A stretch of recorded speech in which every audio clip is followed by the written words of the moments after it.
All right, Aretha, let's find out what it means to you. It's just one of those days when you don't want to wake up, but instead you grab a cup and you join me for some coffee with Dubs. Welcome in, everybody.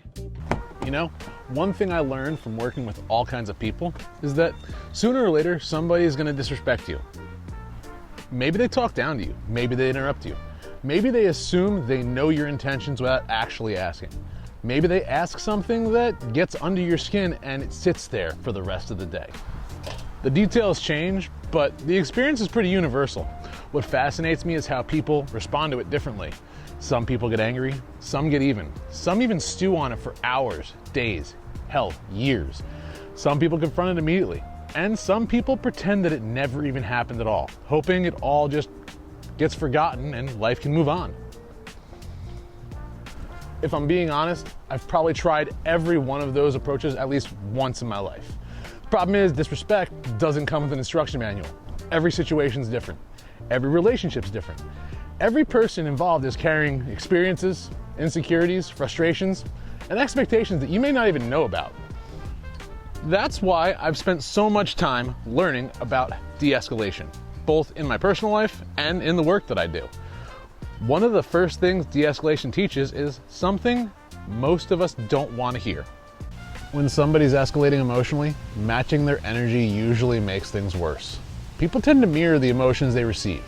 Staying calm, speaking clearly, and listening before reacting are some of the most effective ways to lower tension.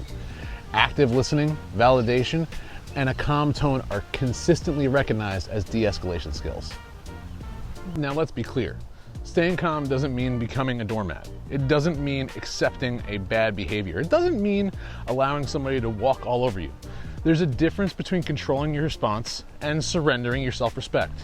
A lot of times, when somebody feels disrespected, the immediate urge is to prove they're right, to win, to make sure the other person understands exactly how wrong they were. But there's a long game. Winning an argument and solving the problem are two totally different goals.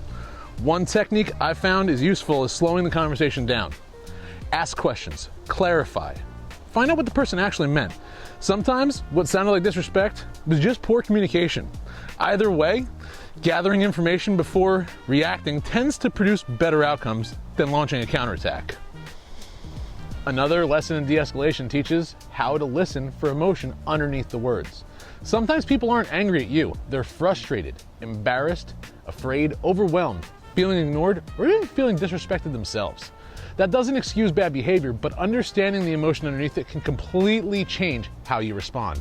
And there's been lots of hard lessons for all of us out there. Not every act of disrespect deserves your energy. Some battles aren't worth fighting. Some comments aren't worth carrying. And some people aren't looking for understanding. They're looking for a reaction. You don't have to attend every argument you're invited to. That doesn't mean conflict is avoided forever. Sometimes boundaries just need to be reestablished. Sometimes difficult conversations need to happen. And sometimes the healthiest thing you can say to someone is, "I don't appreciate being spoken to that way." Clear boundaries and calm communication can exist at the same time. The older I get, the more I think. The real goal isn't avoiding disrespect. That's impossible. The goal is refusing to let somebody else's behavior decide how you're gonna be. If someone is being rude to you, you don't have to become rude. If someone gets loud with you, you don't have to get louder.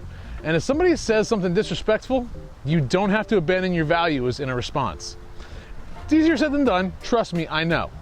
But every time we choose a thoughtful response over an emotional reaction, we keep a little more control over our own peace.